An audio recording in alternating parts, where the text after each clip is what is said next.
right, Sean Zittel here with the Riverside Rocky. Josesito Lopez fought the best, as we all know, fought Canelo Alvarez 12 years ago back in Las Vegas, man. Now there's talk of a guy close to your size, naturally, Terence Crawford, maybe fighting him in Cinco de Mayo, man. Is Crawford too small to beat Canelo? I think he might be too small to beat Canelo. I don't think he's too small to make it a good, interesting fight for the first half to 2/3 of the fight. But I think eventually the size would be too much.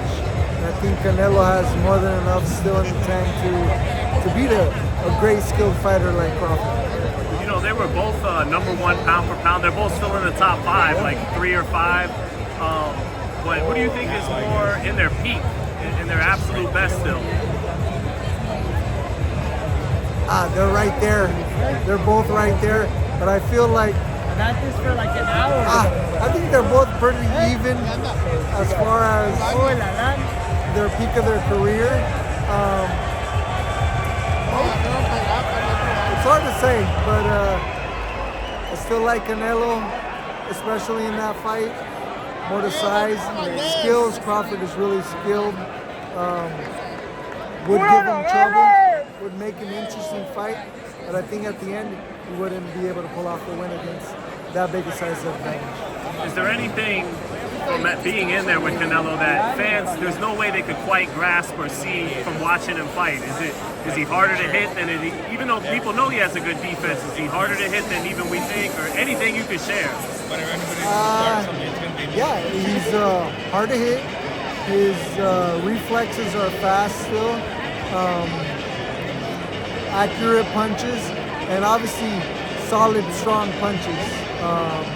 The size advantage, and he'd be able to take a punch, you know, from a lighter, naturally lighter fighter like Crawford. So I think that'd be probably the biggest difference, where he wouldn't quite respect his power as much and would be able to take a little more risk than he has been taking in the last few fights. Eventually he would maybe decide to take one to land one.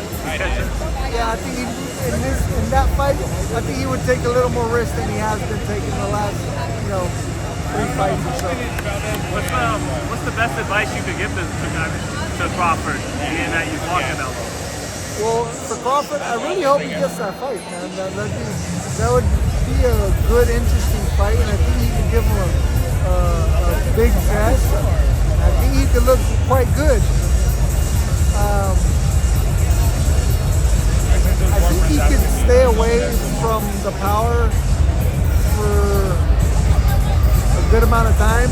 And I think he might even be able to go to decision, but I think the constant pressure of Canelo and the weight, I think he'd feel the weight of the pressure and the weight itself in the fight. Did you ever spar Crawford? No, I never saw. Is Canelo, you probably have answered this a million times when people have asked, but is he the best fighter you ever faced, in the ring, sparring, anything? Yeah, he is. He is technically real good. Body shots real good. And he's improved. I think he might have slowed down a little bit. But I think for his slowing down, he's made up in power. So he's a little stronger, but a little slower. Who's your favorite fighter getting it on right now in the game, at the top of the game? Who's your favorite fighter? One of my favorite fighters, and probably my favorite fighter, is Bam Rodriguez. I knew you were going to say that. He's a badass, man. He's a badass. He's my favorite fighter. I think he's a fighter's favorite fighter. He's skilled, and he's got everything it takes. He's young, he's hungry, and he's only getting better. And he's wanting to fight the best. Can't wait to see him on his next fight. I don't know why I knew you were going to say that for Really? some reason. Yeah, I did. You already know he's a badass. Yeah. Your favorite fighter's favorite fighter kind of guy. Yeah, exactly. I'd like to see him fight a Inoue or Nakatani. Inoue, it's a little too, but maybe Nakatani. I think that'll happen hopefully before the end of next year. And eventually, I'm hoping we get to see the big fight in the next 2-3 years or so. Hey, thank you, Josesito. Anything you want fans to know, brother, before you get out of here? Man, I appreciate everyone's support. You can follow me at Jose Lopez on Instagram. And thank you for all the support. Thank you, Jose.